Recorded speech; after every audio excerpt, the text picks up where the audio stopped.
Halo, selamat malam saudara. Anda kembali menyaksikan program Kompas Malam bersama saya Rahmat Ibrahim. Selain 5 informasi yang tadi kami sampaikan di awal, kami juga masih memiliki informasi menarik lainnya untuk Anda di malam hari ini.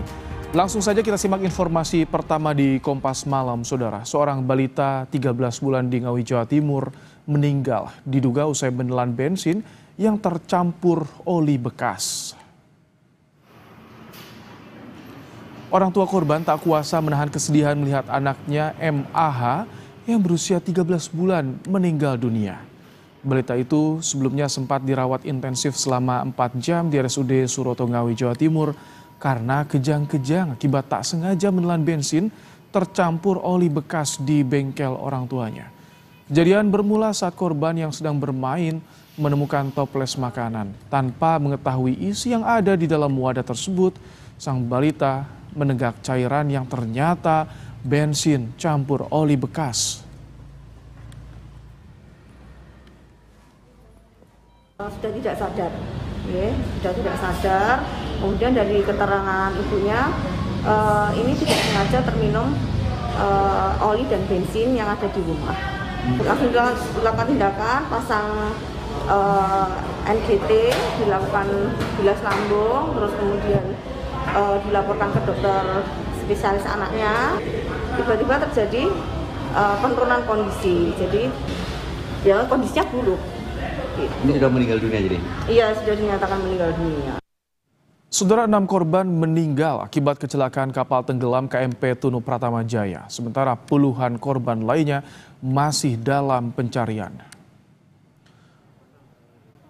Keluarga penumpang menangis setelah mengetahui anggota keluarga mereka jadi korban jiwa. Sementara 30 orang yang selamat telah dijemput keluarga posko penanganan korban di area Pelabuhan Ketapang, Banyuwangi, Jawa Timur. 29 orang masih dinyatakan hilang.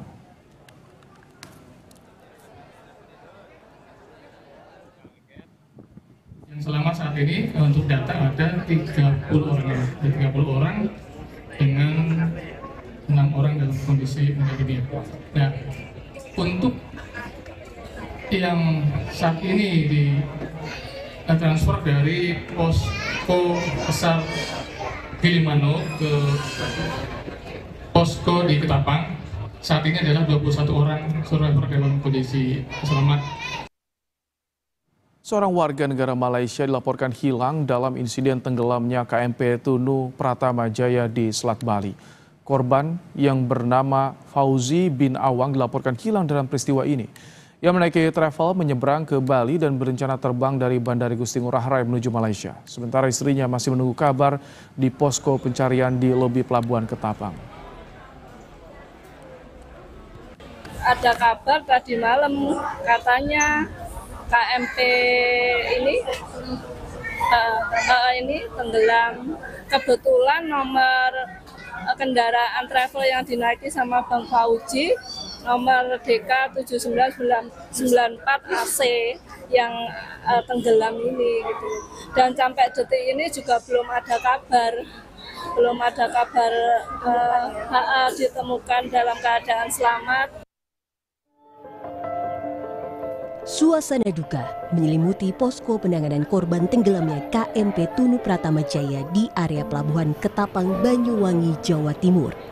Keluarga menangis histeris setelah mengetahui nama kerabat mereka masuk dalam daftar penumpang kapal yang tenggelam. Di sisi lain, ada keluarga yang terharu ketika mengetahui anggota keluarga mereka selamat dari kecelakaan di Selat Bali Rabu malam. Sejumlah keluarga memeluk kerabat mereka begitu tiba di posko penanganan korban. Eka Toniansyah, salah satu korban selamat, menyebut dirinya sempat terombang-ambing selama 4 jam sebelum akhirnya diselamatkan nelayan yang melintas. Pertamanya saya di atas kapal aman, Mbak. Lalu itu semua orang panik, tiba-tiba kapalnya miring. Itu semua orang berebutan pelampung. Akhirnya kapalnya tenggelam. Saya terkena ombak dan terombang-ambing di lautan kurang lebih 4 jam, Mbak. Tim SAR datang membantu Anda atau dari warga sekitar mungkin? Itu berapa lama nunggunya, Mas? Ya sekitar 4 jaman itu ada nelayan perahu untuk mendatang. Sebelumnya, KMP Tunu Pratama Jaya yang mengangkut 53 penumpang, 12 kru dan 22 kendaraan tenggelam di perairan Selat Bali pada Rabu malam. Kapal feri itu bertolak dari Pelabuhan Ketapang, Banyuwangi, Jawa Timur, Rabu pukul 23.05 waktu Indonesia Barat menuju Pelabuhan Gilimanuk, Bali. Pukul 00.15 waktu Indonesia Tengah, KMP Tunu Pratama Jaya meminta pertolongan, diduga karena mengalami kebocoran mesin kapal. Pukul 00.19 waktu Indonesia Tengah, KMP Tunu Pratama Jaya mengalami blackout. Tim SAR gabungan yang terdiri dari Basarnas, BPBD, TNI Angkatan Laut hingga Satpol Air masih terus melakukan penyisiran di perairan Selat Bali untuk mencari korban yang hilang. Tim Liputan, Kompas TV. Untuk lebih lengkap terkait dengan pencarian korban tenggelam KMP Tunu Pratama Jaya, kita bergabung dengan Deputi Operasi dan Kesiapsiagaan Basarnas Laksda Purnawirawan Ribut Eko Suyatno. Selamat malam Pak Ribut, dengan Ibrahim dari Studio Kompas TV.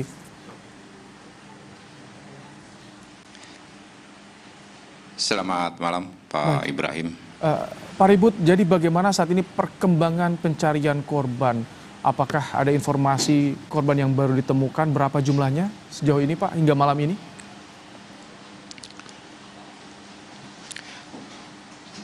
Baik, terima kasih Pak Ibrahim.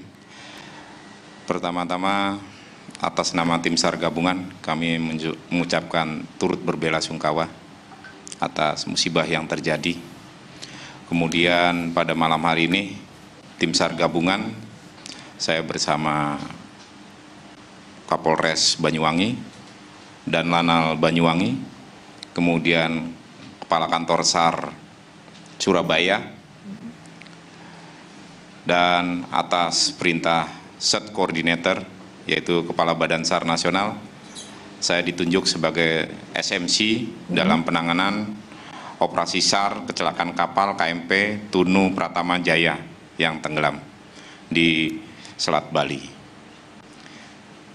Jadi pada hari ini, hari pertama pencarian dan pertolongan dari musibah yang terjadi, yaitu KMP Tunu Pratama Jaya, kami melibatkan seluruh stakeholder terkait dan seluruh potensi nasional yang tergabung dalam potensi SAR, dari TNI dan Polri, pemerintah daerah, Kementerian Perhubungan melalui KSOP dan ASDP.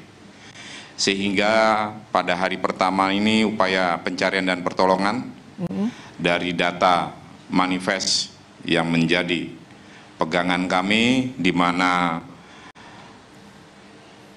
12 orang kru ataupun ABK dari KMP, kemudian 53 penumpang, dengan total seluruhnya 65 personil. Dari pencarian hari pertama ini, kami berhasil mengevakuasi 35 orang dengan kondisi selamat.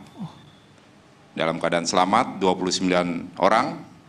Kemudian dalam kondisi meninggal dunia ada 6 orang, sehingga masih ada 30 orang yang dalam proses pencarian yang akan kita lakukan esok hari. Oke, baik. Pak Ribut, pada hari ini tadi kami sudah melakukan rapat koordinasi yang dipimpin oleh baik, Pak Ribut, bagaimana saat ini karakter dari Selat Bali? Apa tantangan dari tim SAR untuk mencari korban, Pak Ribut?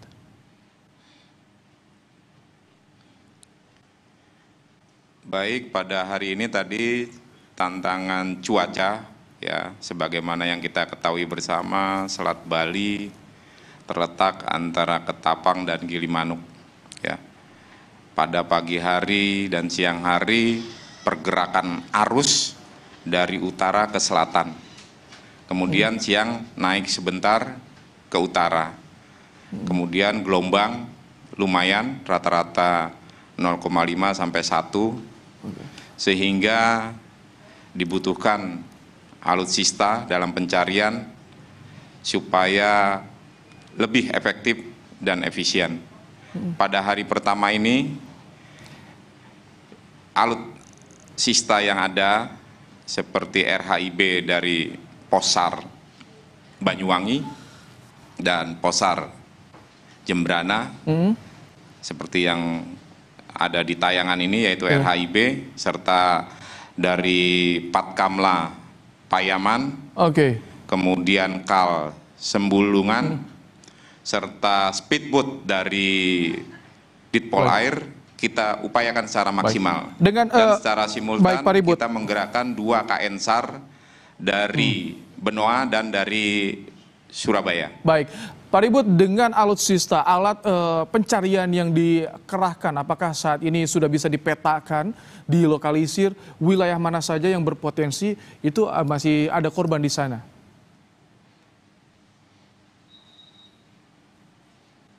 Baik, dari hasil pencarian hari ini ada di 2 titik kita, yaitu di perairan wilayah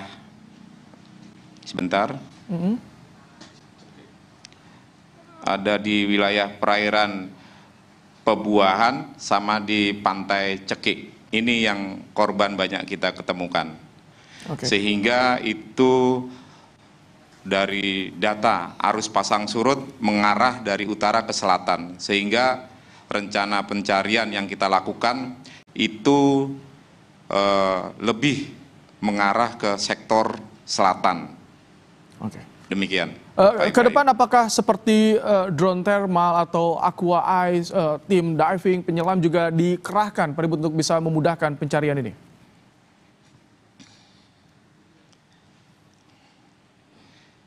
Betul, kita tetap akan mengupayakan secara optimal pencarian yang dilakukan. Tadi kami sudah mendapat arahan pada saat rapat koordinasi oleh Kementerian Perhubungan agar upaya pencarian lebih maksimal. Sehingga ada beberapa perkuatan untuk pencarian esok hari, terutama dari Polri. Kami mengucapkan terima kasih kepada pimpinan Polri akan mendukung 1 heli dari Baharkam. Kemudian juga kepada pimpinan TNI melalui TNI AL menambah 2 kekuatan KRI, yaitu KRI Teluk ND dan KRI Teluk Tongkol, serta 1 heli dari Pusnerbal TNI AL. Itu rencananya yang akan kita susun malam ini untuk pola pencarian esok hari, Pak Ibrahim. Tentu kami doakan yang terbaik bisa membuahkan hasil, karena keluarga korban juga menanti kabar 30 yang saat ini masih dicari. Terima kasih Laksda Purnawirawan Ribut Eko Suyatno, Deputi Operasi dan Kesiapsiagaan Basarnas, telah menyampaikan informasi terkini dalam program Kompas Malam hari ini. Terima kasih Pak Ribut. Usai jeda kami kembali saudara dengan informasi Putri Direktur RS Indonesia yang selamat dalam serangan mengecam Israel yang menargetkan kediaman mereka.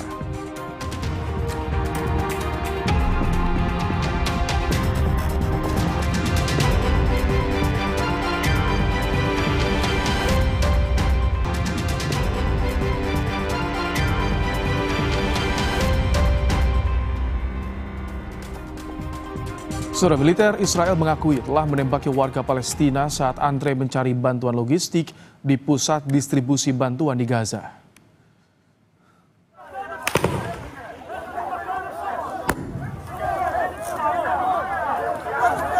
Pasukan pertahanan Israel, IDF, secara resmi mengakui telah menewaskan sejumlah warga sipil Palestina di dekat pusat distribusi bantuan kemanusiaan di Gaza selama beberapa pekan terakhir. Insiden penembakan terjadi untuk mengendalikan kerumunan yang mendekati zona sensitif di sekitar lokasi distribusi. IDF menyatakan korban sipil tidak seharusnya terjadi dan diakui sebagai akibat kesalahan penembakan artileri, bukan penargetan langsung ke warga sipil. Sejak perang berkecamuk, total jumlah korban tewas warga Palestina mencapai 57.000 jiwa.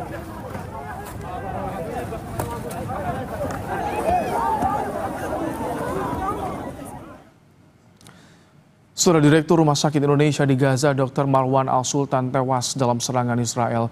Korban meninggal bersama istri, anak perempuan, dan menantu laki-lakinya.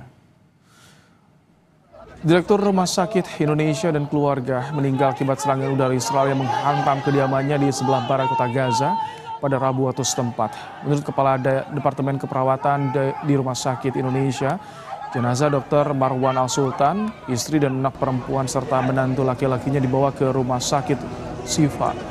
Direktur RS Indonesia Marwan Al-Sultan dikenal sebagai sosok yang berdedikasi tinggi dalam pelayanan kesehatan bagi masyarakat Gaza, khususnya selama masa-masa krisis kemanusiaan yang berkepanjangan.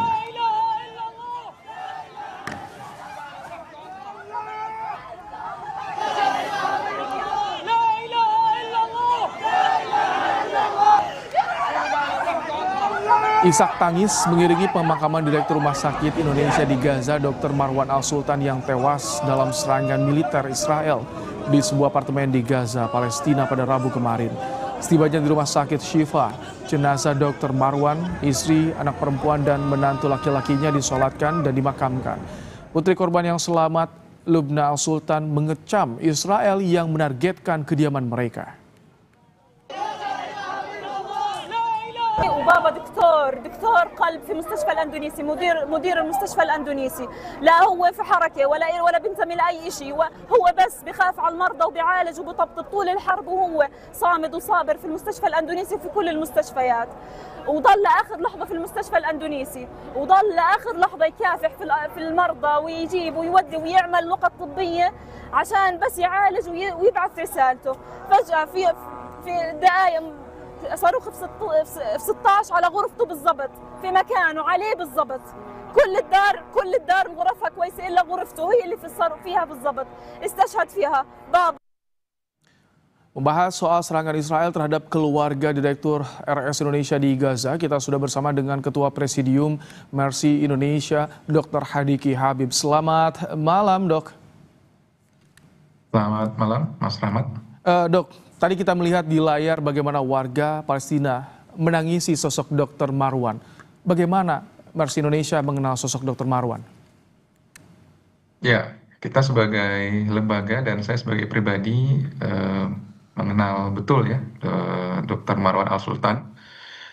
Karena saya juga bertemu dan bekerja sama dengan beliau ketika masa gencatan senjata di Gaza bulan Januari sampai Maret 2025 kemarin. Beliau sosok yang sangat terbuka dan kooperatif ya, dan tentu saja khasnya orang Arab Palestina ini, mereka orang yang sangat belak-belakan dan terbuka. Jadi sikap dan gayanya ini yang membuat diskusi-diskusi kita dengan itu selalu menjadi hangat dan menyenangkan.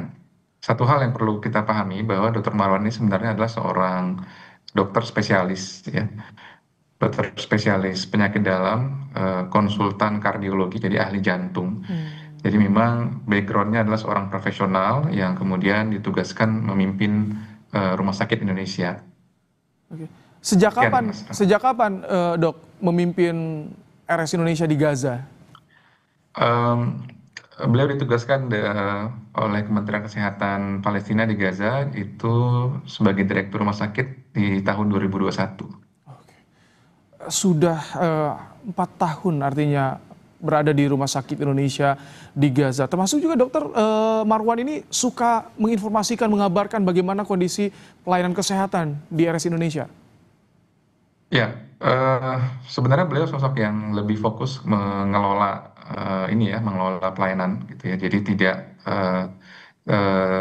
terlalu suka untuk speak up, tapi ketika situasinya memang semakin berat, itu beliau speak up. Tapi yang kita lihat jelas adalah dedikasi beliau itu dari kerja-kerja yang beliau lakukan, seperti kembali mereaktivasi Rumah Sakit Indonesia ketika gencatan senjata sudah terjadi, dan melibatkan berbagai organisasi internasional untuk bekerja di dalam Rumah Sakit Indonesia pada saat masa gencatan senjata di bulan Februari sampai April 2025 kemarin. Oke. Tidak terlalu speak up, tidak banyak terlalu vokal, tapi mengapa tenaga medis yang harusnya menolong korban perang, tapi malah menjadi target bagaimana Mercy Indonesia melihat soal ini? Emang dekat ya kediaman Dr. Marwan ini dengan lokasi Rumah Sakit Indonesia? Ya, jadi Rumah Sakit Indonesia sendiri memang sudah diblokade dan sekarang dikosongkan. Ini sudah sejak pertengahan Mei 2025 dan beliau sendiri memang sudah mengungsi dari kediaman awalnya di Gaza Utara ke daerah Gaza City yang juga masih di utara gitu. Jadi kediaman yang sekarang ini menjadi sasaran serangan itu adalah kediaman sementara ya. Beliau dan keluarganya tinggal. Jadi bukan di area rumah sakit, bukan juga di area militer, tapi memang rumah tinggal gitu ya yang beliau sedang bersama anggota keluarganya. Jadi serangan ini tentu menunjukkan sekali lagi bahwa memang sasarannya itu bukan perang sebenarnya, tapi memang dehumanisasi masyarakat yang ada di Gaza sebenarnya. Baik, jadi sampai tenaga medis pun terancam keberadaannya di sana ya dok ya? Ya, dan saat itu juga beliau bukan sedang melakukan aktivitas apa-apa, tapi memang dalam kondisi sedang mengurus keluarganya. Sedang bersama keluarga dan keluarganya juga ikut menjadi korban. Dok, sebelum tewas dalam serangan Israel, apakah Dr. Marwan ini selalu juga berkomunikasi dengan tim Mercy Indonesia? Ya, tentu selalu berkomunikasi karena memang kita masih menjalankan program support renovasi, reaktivasi rumah sakit dan pelayanan medis di Rumah Sakit Indonesia. Dan dalam kerja-kerja kita itu tentu kita berkoordinasi dengan pihak-pihak yang berwenang dan legal yang ada di Gaza, yaitu Kementerian Kesehatan Palestina di Gaza. Dan kalau di rumah sakit tentu pimpinan rumah sakitnya itu beliau itu sendiri. Bagaimana Dr. Marwan ini pernah bercerita tidak soal adanya Rumah Sakit Indonesia di Gaza Utara? Ini menjadi rumah sakit atau fasilitas kesehatan yang penting bagi Palestina keberadaannya. Ya, pasti beliau menyatakan itu penting, tapi selain dari ucapan yang perlu kami garis bawahi adalah sikap beliau gitu ya. Jadi ketika beliau pernah terusir ya, sebagai direktur beliau pernah terusir dari rumah sakit itu di bulan Desember 2024 karena saat itu Israel memblokade Rumah Sakit Indonesia sehingga beliau tidak bisa melakukan pelayanan, tapi beliau tidak keluar dari utara gitu ya, tetap berada di Gaza Utara. Dan ketika terjadi gencatan senjata beliau langsung kembali ke Rumah Sakit Indonesia dan memulai program reaktivasi. Kedua kalinya beliau terusir itu di bulan Mei 2025 ya, ketika terjadi blokade yang kedua, dan lagi-lagi beliau tidak keluar dari utara. Beliau dan keluarganya tetap berada di utara sampai pada akhirnya syahid akibat serangan kemarin.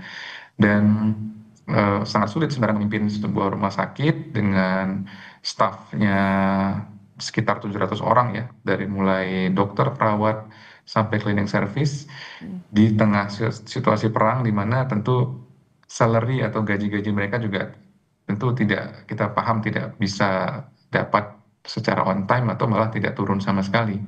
Tapi beliau mencoba mengkoordinir semua stafnya ini untuk bekerja secara sukarela dan tetap menjalankan rumah sakitnya selama 24 jam sehari. Sekarang Jadi saya pikir dari sikap yang mereka buat itu sangat penting ya. Singkat terakhir, sepeninggal Dr. Marwan, bagaimana kondisi Rumah Sakit Indonesia di Gaza? Perkembangannya seperti apa, dok? Saat ini masih tidak beroperasi ya, dan dikosongkan. Beberapa alat medis vital yang ada di rumah sakit dan masih bagus itu dipindahkan oleh Kementerian Kesehatan Palestina di Gaza ke rumah sakit lain di Gaza Utara untuk bisa difungsikan. Namun dari aspek bangunan, informasi terakhir yang kami dapatkan ini memang masih utuh dan kita masih mencoba terus mendapatkan akses kembali ke utara, karena di daerah Gaza Utara, Beit Lahia, Beit Hanun ini masih ada kantong-kantong masyarakat yang tinggal di sana, dan akses mereka terhadap pelayanan kesehatan dan logistik makanan juga masih terbatas dan masih harus terus diadvokasi akses ke situ. Baik, terima kasih Dr. Hadiki Habib, Ketua Presidium Mercy Indonesia, telah bergabung di Kompas Malam dan meluangkan waktunya di malam hari ini. Terima kasih, Dok. Terima kasih, selamat malam, Assalamualaikum. Waalaikumsalam warahmatullahi wabarakatuh. Saudara, usai jeda di Kompas Malam, di tengah agenda lawatan kenegaraan, Presiden Prabowo Subianto melaksanakan umroh di Mekah, Arab Saudi.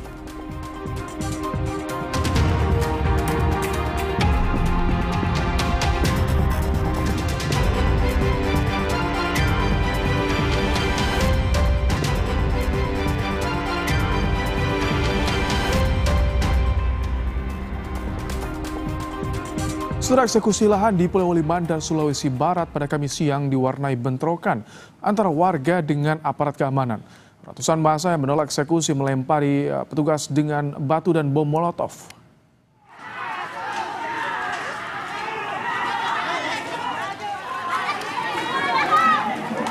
Kericuhan terjadi saat jurusita dari Pengadilan Negeri Polewali tiba di lokasi. Massa dari keluarga tergugat langsung memblokade jalan dengan membakar ban di tengah jalan. Saat aparat berusaha melakukan negosiasi, warga langsung melakukan lemparan ke arah polisi dan kendaraan taktis dengan menggunakan bom molotov. Bahkan peringatan beberapa kali dilepaskan, namun massa tetap melakukan perlawanan terhadap pihak keamanan. 9 orang terluka akibat bentrokan ini dan langsung dibawa ke rumah sakit. Banyak dari masyarakat juga yang melakukan tindakan-tindakan anarkis dengan melakukan pelemparan batu, bom molotov, dan juga barang-barang berbahaya lain seperti parang mereka juga persiapkan. Demikian. Untuk anggota tadi yang menjadi korban ada sekitar berapa? 9 orang yang terkena lemparan bom molotov, jadi mengalami sebagian besar luka bakar.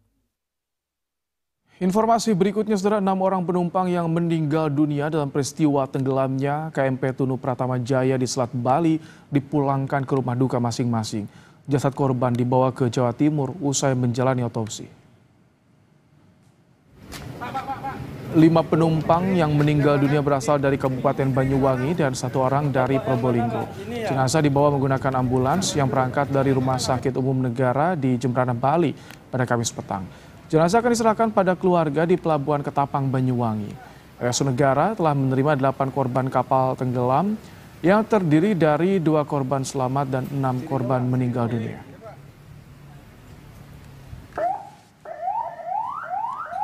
Jadi total ada 6 jenazah. Baru saja 5 ambulan membawa jenazah nanti serah terimanya di Ketapang. Kami instruksi dari Pak Bupati Jembrana bahwa kami harus mensupport full untuk korban kecelakaan. Yang terakhir itu ada 3 laki-laki dan 3 perempuan. Yang 1 itu ibu dan anak yang korban kelima dan ke-6.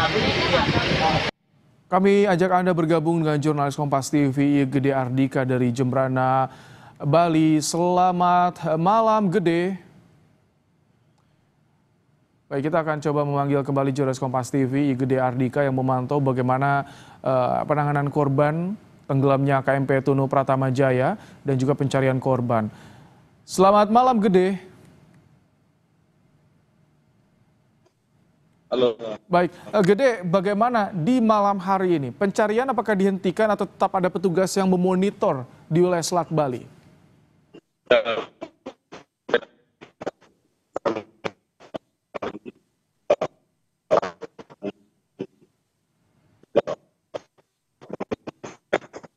Baik, tampaknya sambungan audio kami dengan jurnalis Kompas TV Gede Ardika sempat mengalami gangguan. Saudara, Gede Ardika saat ini berada di Jembrana, Bali yang memantau bagaimana proses pencarian korban. Ada 30 korban yang masih dalam pencarian di Selat Bali. Selamat malam, Gede.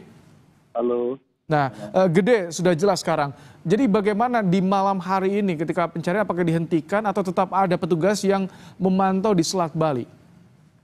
Ya, baik, dari informasi yang saya dapatkan, saudara, memang malam hari ini proses pencarian di Selat Bali atau di tengah laut itu mulai dihentikan mengingat jarak pandang yang mulai gelap dan sangat membatasi untuk petugas SAR gabungan melakukan pencarian.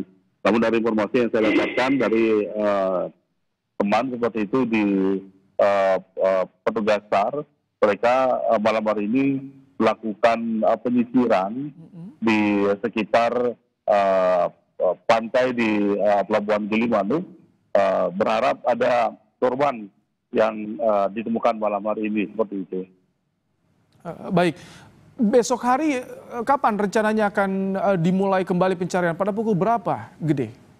Ya, dari informasi yang kami dapatkan, saudara, memang besok sekitar pukul 7 waktu Indonesia Tengah, petugas SAR gabungan dari Posko Pertolongan dan Pencarian Jemberana dan Pasar, maksud kami, kemudian dari TNI AL dan Polair Polres Jemberana, itu informasi yang saya dapatkan akan kembali melakukan pencarian, membantu atau membackup dari petugas SAR gabungan di Banyuwangi, seperti itu. Oke. Dan baik, Gede, untuk penanganan korban bagaimana? Apakah seluruh atau 6 korban yang ditemukan meninggal sudah semuanya diotopsi, diserahkan pada keluarga?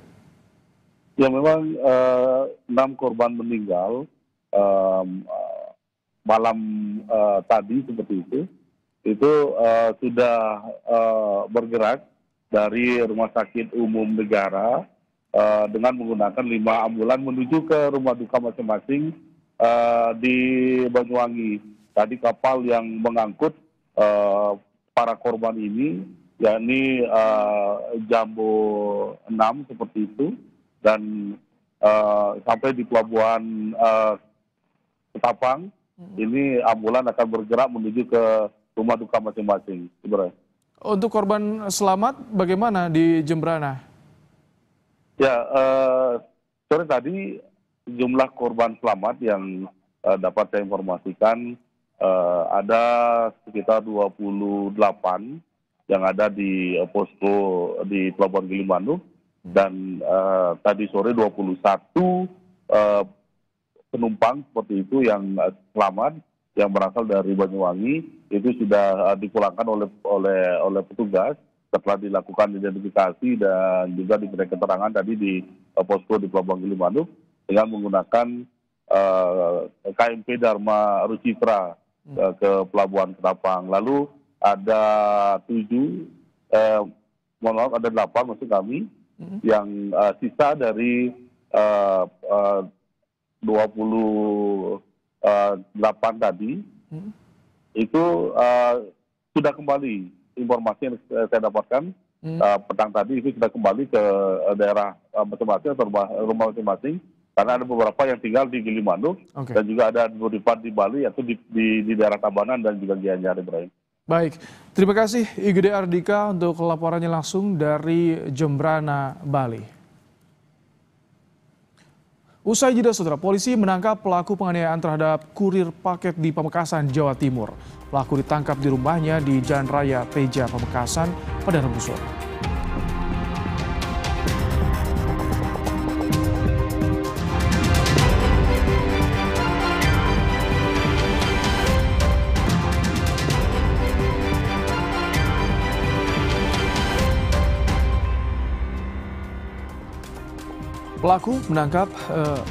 Polisi menangkap pelaku penganiayaan terhadap kurir paket di Pamekasan, Jawa Timur, saudara.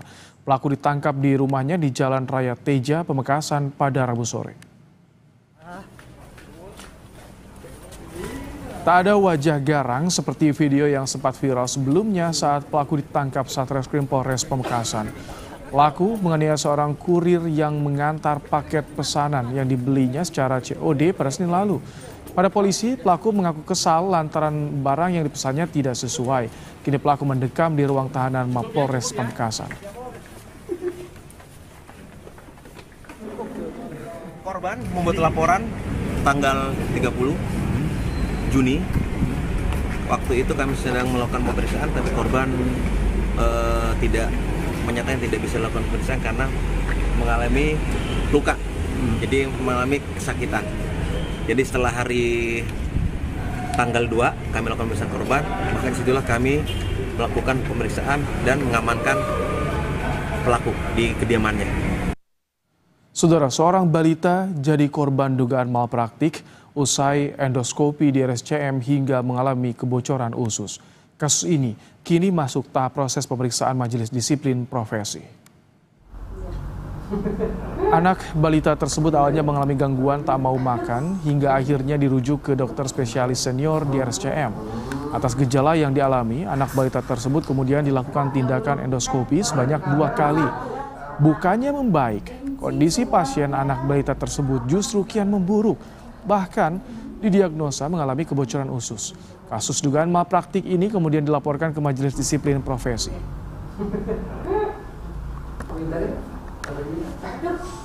Ada kecurigaan kami, yaitu ada soal motif bisnis gitu. Ini kecurigaan kami ada soal bisnis endoskopi lah gitu. Kenapa apa penyakitnya endoskopi? Endoskopi ini kan nggak gratis, bayar gitu. Itu kan lumayan mahal juga gitu.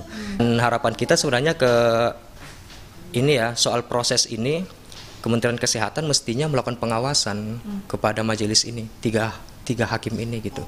Karena kan dokter juga, terlapornya dokter. Apalagi selama persidangan, hakim tuh majelis itu panggil prof gitu. Mestinya kan udah panggil teradu, terlapor gitu. Majelis Disiplin Profesi telah menerima pengaduan terkait dugaan malpraktik di Rumah Sakit Cipto Mangunkusumo yang membuat seorang bayi mengalami kebocoran usus. Majelis Disiplin Profesi telah membentuk tim dan kasus ini telah masuk tahap pemeriksaan.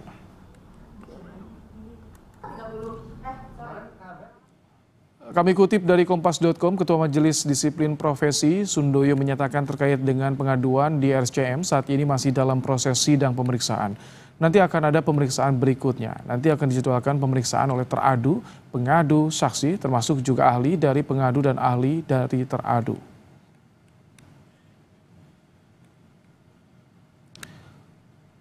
Melalui pesan WhatsApp kepada jurnalis Kompas TV, juru bicara Kementerian Kesehatan Widiawati menuturkan saat ini kasus dugaan malpraktik yang menimpa anak balita di RSCM tengah berproses di Majelis Disiplin Profesi.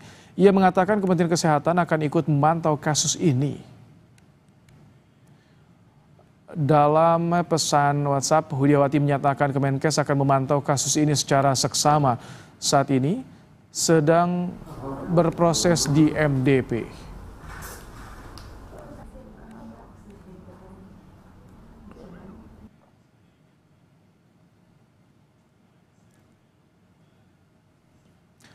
Informasi berikutnya, Saudara, Presiden Prabowo Subianto melakukan pertemuan bilateral dengan putra mahkota sekaligus Perdana Menteri Kerajaan Arab Saudi, Pangeran Mohammed bin Salman Al Saud di Istana As-Salam, Jeddah, Arab Saudi. Pertemuan untuk menegaskan komitmen kedua negara dalam memperkuat kerjasama di berbagai bidang strategis termasuk ekonomi, investasi, dan energi. Dalam pertemuan bilateral itu, kedua pemimpin negara sekaligus melaksanakan pertemuan Dewan Koordinasi Tertinggi. Keduanya telah menandatangani Minutes of Meeting Indonesia-Arab Saudi. Melalui Dewan Koordinasi Tertinggi Saudi Indonesia yang dibentuk dalam kunjungan ini, kedua negara sepakat memperkuat koordinasi kelembagaan guna meningkatkan efektivitas kerjasama lintas sektor. Sepakat untuk tingkatkan kerjasama, kita baru bentuk Dewan Koordinasi Tertinggi, ya, Supreme Coordination Council antara pihak Saudi dan Indonesia. Kita sepakat tingkatkan semua kerjasama di semua bidang. Jadi saya sangat puas, alhamdulillah produktif. Insya Allah kita akan melihat suatu peningkatan kerjasama antara kita dan Saudi Arabia. Di tengah agenda lawatan kenegaraan, Presiden Prabowo Subianto melaksanakan umroh di Masjidil Haram Mekah, Arab Saudi. Saat umroh, Presiden didampingi sejumlah menteri, di antaranya Menko Pangan Zulkifli Hasan, Menteri Luar Negeri Sugiono, Menteri Agama Nasaruddin Umar, dan Sekretaris Kabinet Teddy Indrawijaya. Prabowo sempat menyapa warga negara Indonesia yang turut menjalankan ibadah di Tanah Suci.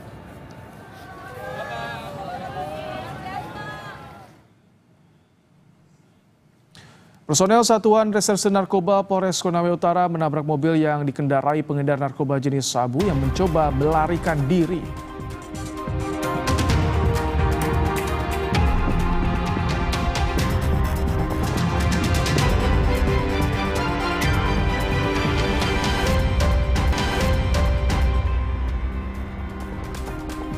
Personel Satuan Reserse Narkoba Polres Konawe Utara menabrak mobil yang dikendarai pengedar narkoba jenis sabu yang mencoba melarikan diri. Dari tangan pelaku, polisi menyita barang bukti sabu siap edar dengan total berat 16 gram. Penangkapan pelaku berlangsung dramatis. Tersangka bersama rekan-rekannya mencoba menabrak polisi untuk melarikan diri. Aksi kejar-kejaran pun terjadi hingga terpaksa mobil polisi menabrak mobil tersangka untuk menghentikan pelarian. Dalam penggeledahan, polisi menemukan 2 saset besar sabu siap edar dengan berat total 16 gram yang rencananya akan dijual di kawasan pertambangan.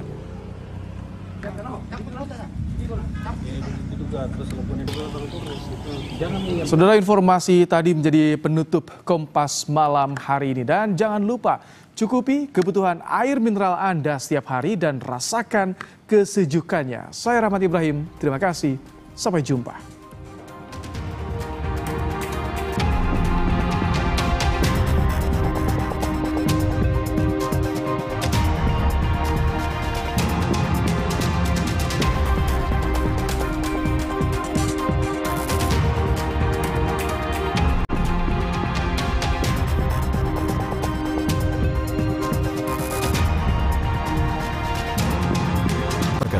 Anda telah menyaksikan